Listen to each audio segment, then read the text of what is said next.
23 जुलाई को संसद में बजट पेश किया गया था। मोदी सरकार 3.0 का पहला बजट था ये। वित्त मंत्री निर्मला सीतारमण ने बजट पेश किया। तभी से बजट को लेकर बयान पर बयान आ रहे हैं। कुछ नेता बजट को बहुत ही सराहनीय पूर्ण बता रहे हैं तो कुछ नेता कुर्सी बचाने वाला बजट बता रहे हैं। वहीं इस पर बिहार के मुख्यमंत्री और आरजेडी अध्यक्ष लालू प्रसाद यादव ने बजट को निराशाजनक बताया। साथ ही बिहार को विशेष दर्जा न मिलने पर उन्होंने बिहार के मुख्यमंत्री नीतीश कुमार पर निशाना साधते हुए कहा कि मुख्यमंत्री नीतीश कुमार ने बीजेपी के सामने आत्मसमर्पण कर दिया है। निराशाजनक रहा और ये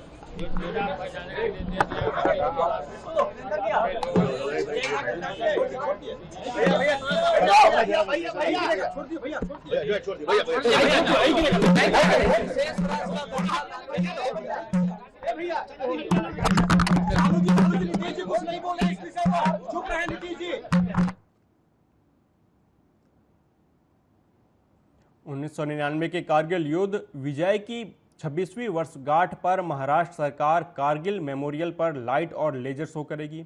महाराष्ट्र के मुख्यमंत्री एकनाथ शिंदे ने भारतीय सेना के लेफ्टिनेंट जनरल हितेश भल्ला को एक आधिकारिक पत्र लिखा और वहां नए आकर्षण को पूरी तरह से फंडिंग करने की इच्छा व्यक्त की, जिसकी अनुमानित लागत लगभग 3 करोड़ रुपए बताई गई।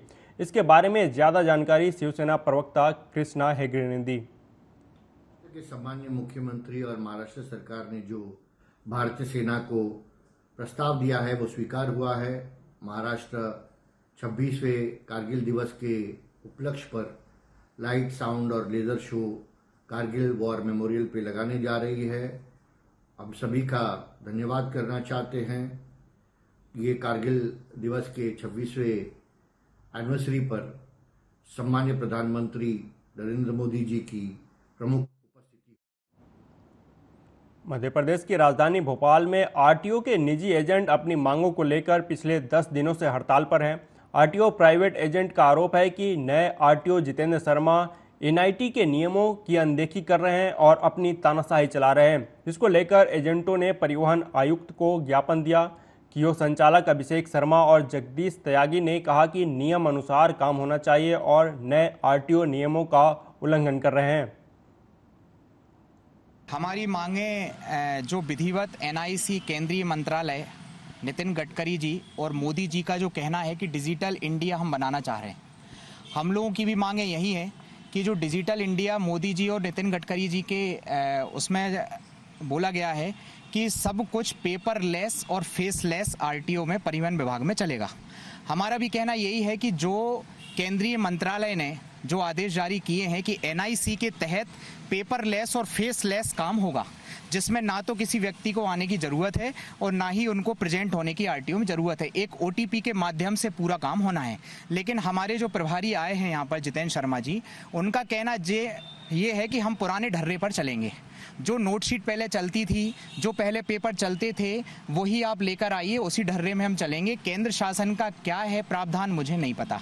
तो हम लोगों की मांग सिर्फ यही है कि जो नियम में काम हो वो हम करना चाह रहे हैं और बहुत सारी पब्लिक परेशान हो रही। हमारी मांगे हैं यहाँ के हमारे जो श्रीमान वो हैं आरटीओ महोदय जितेंद्र शर्मा जी ने जो अपने नियम के विरुद्ध कार्य कर रहे हैं, जितेंद्र शर्मा जी, उसके खिलाफ हम लोग आंदोलन कर रहे हैं।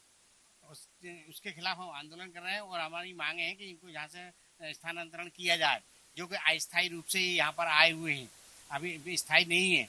श्रीमान से निवेदन है, शासन से, प्रशासन से हमने सबसे निवेदन किया। माननीय कमिश्नर महोदय के यहाँ भी हम लेटर दे के गए थे, ज्ञापन दे के गए थे। माननीय मुख्य परिवहन मंत्री को भी दिया है हमने लेटर, लेकिन कोई सुनवाई नहीं की गई है हमारी किसी भी प्रकार से शासन ने। दिक्कत हमें कार्य करने की ये दिक्कत आ रही है हमारे लिए कि जो एनआईसी के माध्यम से।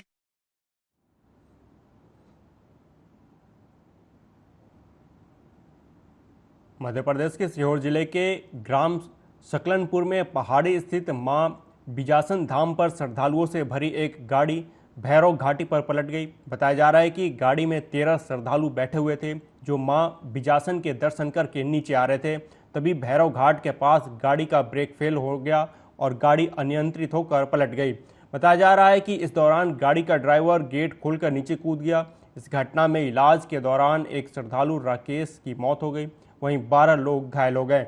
इनमें से 5 गंभीर रूप से घायल हैं, जिन्हें होशंगाबाद के लिए रेफर कर दिया गया है। हालांकि बाद में अन्य घायल भी रेहटी सामुदायिक स्वास्थ्य केंद्र से छुट्टी कराकर अपने वाहन से इलाज के लिए होशंगाबाद चले गए। घटना की सूचना मिलते ही पुलिस और स्थानीय लोग भी घटनास्थल पर पहुंचे और घायलों को गाड़ी से बाहर निकाला।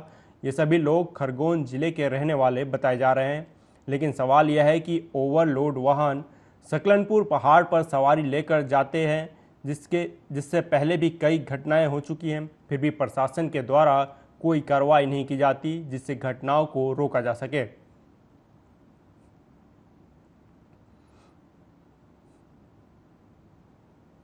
अगली खबर खनियान थाना से है, जहां पुलिस अधीक्षक अमन सिंह राठौर द्वारा अवैध शराब की बिक्री के खिलाफ कार्रवाई करने के निर्देश पर खनियान थाना पुलिस को मुखबिर द्वारा सूचना प्राप्त हुई कि मुहारी गांव के कुछ लोग अवैध रूप से शराब उतार रहे हैं और भारी मात्रा में अवैध रूप से शराब बिक्री करने के लिए रखा हुआ है।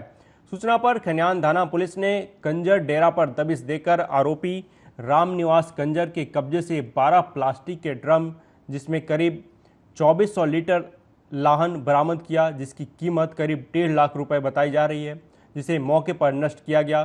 साथ ही कच्ची शराब बनाने की लोहे की भट्टी और 100 लीटर हाथ भट्टी की बनी 50,000 रुपए की कच्ची शराब को जब्त किया गया। वहीं आरोपी के खिलाफ पुलिस ने आबकारी एक्ट के तहत मामला दर्ज कर लिया है।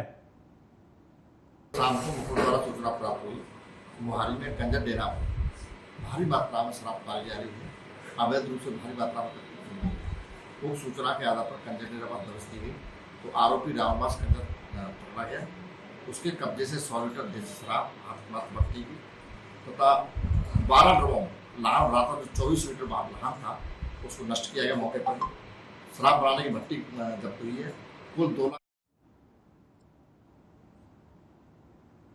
अगली खबर भी खनियान थाना से है, जहां पुलिस ने जुआरियों के खिलाफ कार्रवाई करते हुए जैन मंदिर के पास जुआ खेल रहे 7 जुआरियों को पकड़कर उनके कब्जे से 10,950 रुपये और ताश की गड्डी बरामद की।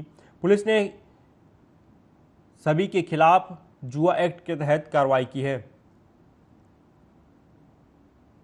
कल रात्रि को मुखबिर द्वारा सूचना प्राप्त हुई कि गल्ला मंडी के सामने मलक के उजाले में कुछ लोग जुआ खेल रहे हैं। तो सूचना पर से दबिश दी गई तो 7 लोग पकड़े गए हैं। उनके कब्जे से 10,950 रुपये बरामद किए गए, ताश गड्डी बरामद की गई। आरोपी विरुद्ध 13 जुआ के तहत कार्रवाई की। कल रात्रि को मुखबिर द्वारा सूचना प्राप्त हुई। दतिया जिला न्यायाधीश एवं विधिक सेवा प्राधिकरण के सचिव विवेक शिवहरे ने गुरुवार को स्कूल में बच्चों के साथ पंचज अभियान के तहत वृक्षारोपण किया और उन्हें प्रकृति के संतुलन का महत्व बताया। उन्होंने कहा कि पर्यावरण संरक्षण के लिए बच्चे कई तरह से अपना योगदान दे सकते हैं। वह वृक्षारोपण और उनका संरक्षण कर सकते हैं ताकि भविष्य में वो प्रकृति के संतुलन में अपनी महत्वपूर्ण भूमिका सुनिश्चित कर सकते हैं। निर्देश में और निर्देशानुसार और हमारे प्रधान जिला सत्र न्यायाधीश महोदय, जो हमारे विधिक सेवा प्राधिकरण के अध्यक्ष भी हैं, श्री मान संजीव श्रीवास्तव के निर्देशानुसार 5 जून से 15 अगस्त तक पंचज अभियान चलाया जा रहा है। और उसका उद्देश्य ये है कि अधिक से अधिक संख्या में वृक्षों का रोपण करना है, पौधारोपण करना है। और पौधारोपण के साथ साथ उनका संरक्षण भी करना है और उनको न्यूट्रिशंस भी देने हैं ताकि वो जो है जीवित रहें और उस ग्रोथ को प्राप्त करें जिसके प्रयोजन से उनको आज रोपा जा रहा है। तो बच्चों को आज ये समझाया गया है यहाँ रानी लक्ष्मीबाई पब्लिक स्कूल दतिया में।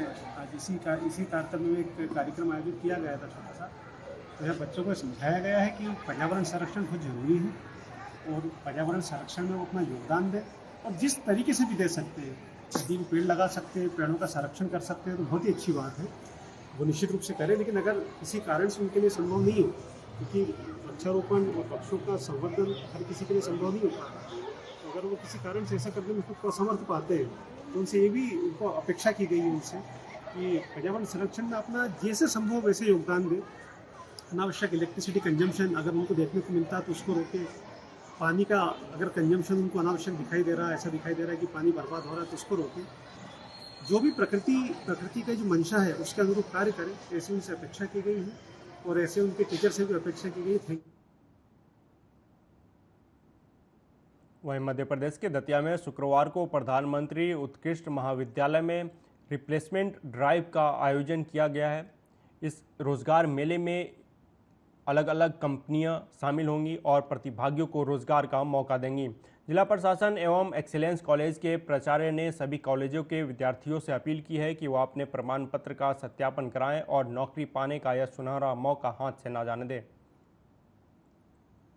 आपको बताते हुए हमें हर्ष हो रहा है कि प्रधानमंत्री college of excellence RPHED college Datia में कल एक रोजगार मेले का शुभारंभ होने जा रहा है। मध्य प्रदेश शासन उच्च शिक्षा विभाग द्वारा ऐसे चयनित महाविद्यालयों में ये स्वरोजगार एवं रोजगार परक मेले आयोजित हो रहे हैं। इसमें हमारे विद्यार्थियों को रोजगार अवसर सुलभ कराने हेतु मार्गदर्शन भी दिया जाएगा एवं इसमें कंपनियों द्वारा प्लेसमेंट भी ऑन स्पॉट दिया जा सकेगा। इसलिए विद्यार्थियों को हमने उनको अपने डॉक्यूमेंट लाने के लिए संदेश दिया है, जिससे कि वो विद्यार्थी अपने साथ अपने डॉक्यूमेंट लाएं और उसका सत्यापन कराएं। कंपनी के समक्ष हो सकता है हमारे विद्यार्थियों का इसमें चयन भी हो जाए। तो ये हमारी तैयारी हो गई है। कल हमारे इस मेले का शुभारंभ हमारे जनभागीदारी अध्यक्ष सम्माननीय पंडित पंकज सुधाकर शुक्ल जी होंगे और इसकी विशिष्ट अतिथि हमारे जिला पंचायत सीओ सम्माननीय। बढ़ते हैं अगली खबर की तरफ। उमरिया जिला मुख्यालय से सटे कई गांव के लोगों को इन दिनों आने जाने में काफ़ी परेशानी का सामना करना पड़ रहा है। इसका मुख्य कारण है रेलवे की तीसरी लाइन का विस्तार, जिस वजह से टनल का निर्माण कार्य रेलवे के द्वारा किया जा रहा है, जिससे स्थानीय लोगों का आवागमन बंद हो गया है। निर्माण कार्य होने की वजह से अब लोग अपनी जान जोखिम में डालकर नदी के किनारे बने फिसलन भरे छोटे से रास्ते से निकलने को मजबूर हैं। रास्ते में फिसलन होने की वजह से कभी भी कोई हादसा हो सकता है, क्योंकि नदी का किनारा काफ़ी गहरा है। लेकिन इस तरफ न तो रेलवे विभाग और न ही जिला प्रशासन ध्यान दे रहा है। वहीं लोग अपनी जान को दांव में लगाकर रास्ते को पार करने को मजबूर नजर आते हैं।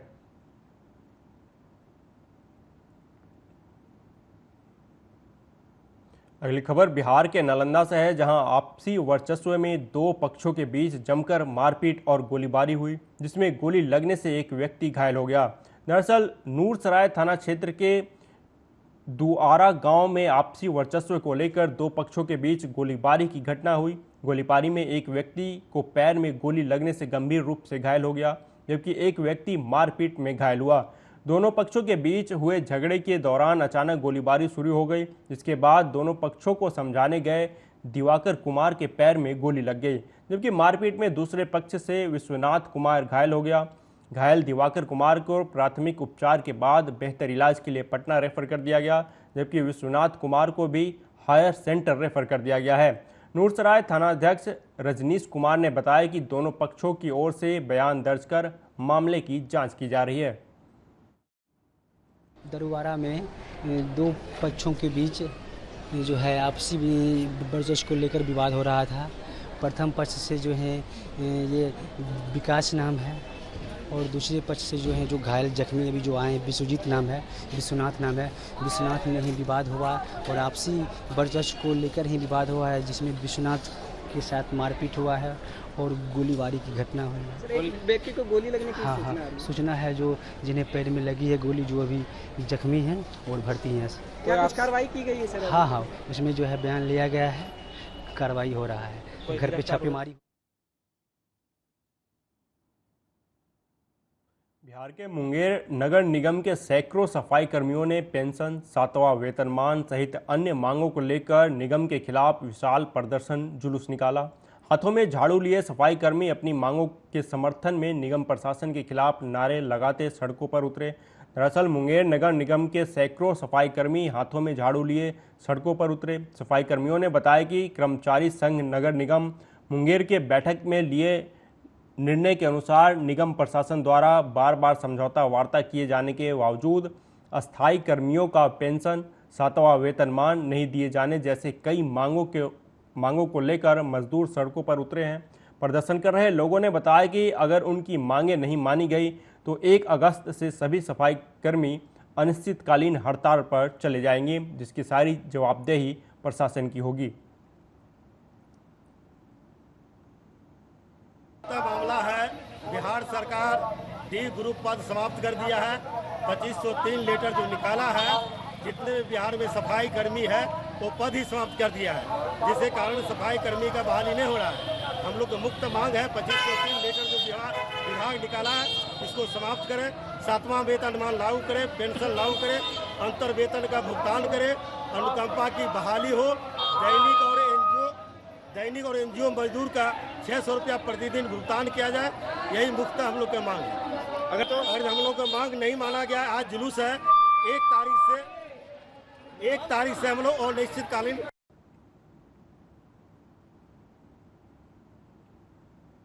पश्चिम चंपारण जिला के स्वास्थ्य समिति के द्वारा गरीबों को लाभान्वित करने के लिए आयुष्मान कार्ड के विज्ञापन के माध्यम से जागरूक किया जा रहा है, लेकिन होर्डिंग शहर की भीड़ भाड़ वाले इलाके सहित जिले के दलित बस्ती के आसपास प्रचार प्रसार करने की जगह डीएम साहब और अतिथि गृह में आने जाने वालों को ही होर्डिंग दिखाने का काम किया गया है। आपको बताते चले कि महज 1 किलोमीटर के अंदर 7 बैनर का प्रयोग किया गया है। कुछ बुद्धिजीवियों का मानना है कि इतने दूरी में मात्र 2 होर्डिंग अगर सही लोकेशन पर लगाया जाता तो शायद आने जाने वाले को दिखाई देता, लेकिन यहाँ होर्डिंग लगाने वाले का मंसूबा शायद साहबों और नेताओं को दिखाने का प्रयास हो सकता है। वहीं जब संबंधित अधिकारी से संपर्क किया गया तो मामला संज्ञान में नहीं होने की बात कही और बैनर का काम देखने वाले से जानकारी लेने के बाद ही कुछ कहने की बात कही गई।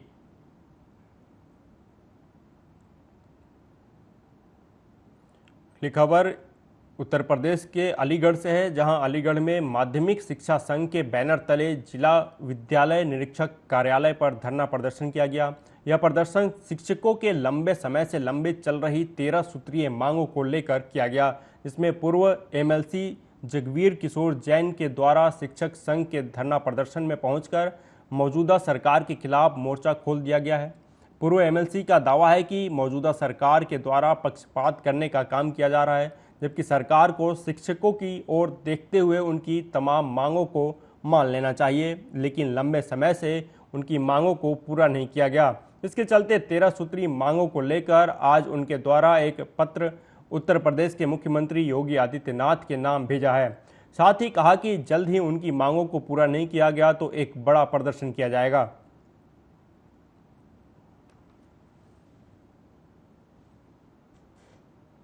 है उत्तर प्रदेश के सभी जनपदों में जिला विद्यालय निरीक्षक कार्यालयों पर माध्यमिक शिक्षक धरना दे रहे हैं, प्रदर्शन कर रहे हैं और 13 सूत्री मांग पत्र मुख्यमंत्री को भेज रहे हैं।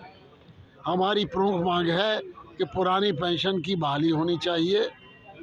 सरकार इस महत्वपूर्ण मांग को उपेक्षापूर्ण दृष्टि से देख रही है। पुरानी पेंशन हमारे जो रिटायर्ड टीचर्स हैं उनके बुढ़ापे की लाठी है। हम इस मांग को पूरी जद्दोजहद के साथ संघर्ष करेंगे और चुनाव में अगर विरोध करना होगा चुनाव में भी विरोध करेंगे, जैसा हम 5वें वेतन आयोग के समय कर चुके हैं। हमारा आग्रह है कि पुरानी पेंशन बहाल होनी चाहिए, निःशुल्क चिकित्सा सुविधा प्रदान की जाए और वित्तहीन विद्यालय के शिक्षकों को। उधर अलीगढ़ के थाना अकराबाद क्षेत्र के गांव में खेत में सिंचाई कर रहे युवक को कुछ नामजद लोगों ने गोली मार दी। गोली लगने की सूचना मिलते ही गांव में अफरा तफरी मच गई। गांव के लोगों के द्वारा पुलिस को सूचना दी गई, जिसके बाद पुलिस मौके पर पहुंच गई और घायल व्यक्ति को उपचार के लिए अस्पताल में भर्ती कराया। गंभीर हालत होने के कारण उसे अलीगढ़ रेफर किया गया, जहां घायल व्यक्ति का उपचार चल रहा है। फिलहाल पुलिस तहरीर के आधार पर रिपोर्ट दर्ज कर आरोपियों की तलाश में जुटी हुई है। हमारा भाई खेतों में पानी आने गया था, वहाँ पर मेरे भाई के साथ जान से मारने की कोशिश की गई थी, गोली मार दी गई थी। नाम सीटू और क्या कहते हैं कर्णवीर, जिस 3 जने थे, एक का नाम पता नहीं है। उसने मुंह बांध रखा था अपना अंगोछा से। वजह ये थी, हमारे भाई की पूछ रहे तेरा भाई कहाँ पर है। भैया ने कहा था कि मुझे नहीं पता। इस चक्कर में जबरदस्ती हुई, गोली मार गए। कौन लोग हैं वो? जाटव। नहीं, कुछ नहीं, भाई से चली थी, छोटे भाई से। क्या नाम है आपके भाई का? पुष्पेंद्र। कहाँ पर गोली लगी? गोली पसंद आई, बड़ू की रही थी। कहाँ पर गोली ना लगी है? पार हो गई ना से। एक गोली मारी थी, पार हो गई है। क्या हो गया? हाँ, पुलिस ने सूचना दे दी। डॉक्टरी माना शांति का सब हो गया। बड़े मेडिकल भर्ती है ICU में। हमारा भाई खेतों में पानी आने गया था, वहाँ पर मेरे भाई गया था टॉली चलाने। वहाँ पर 3 लोगों ने इसको पकड़ लिया और इससे गोली मार दी। इसका फोन आया, बड़ों की गोली मार दी। उनमें कुछ विवाद चल रहा है पहले से ही, और फिर उनका फोन आया, मैं वहाँ पहुँचा तो मैंने 112 नंबर पर कॉल की, पुलिस आई तो हम एडमिट कराया मलकान सिंह ने यहाँ रेफर कर दिया है। तो कहाँ मेडिकल पेट पे लगी है।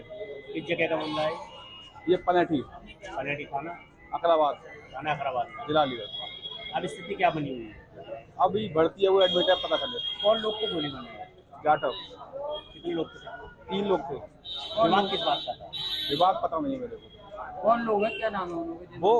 वो उसी को पता है, मुझे नहीं पता। 2 लोग थे, 3 लोग थे। किया किसी को?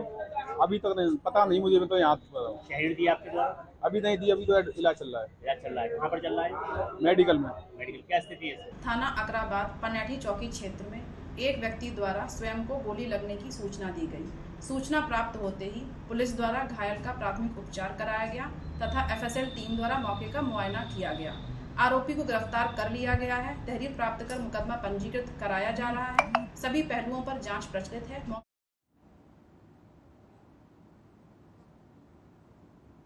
उधर रायबरेली में अस्पताल संचालक की लापरवाही से हुए युवक की मौत पर परिजनों ने हंगामा किया। बताया जा रहा है कि बीती 4 जुलाई से 23 जुलाई तक मृतक अनूप कुमार की पथरी की 3 ऑपरेशन किए गए थे, जिसको लेकर मृतक अनूप के परिजनों ने सुषमा देवी अस्पताल के संचालक पर लापरवाही का आरोप लगाते हुए हंगामा किया।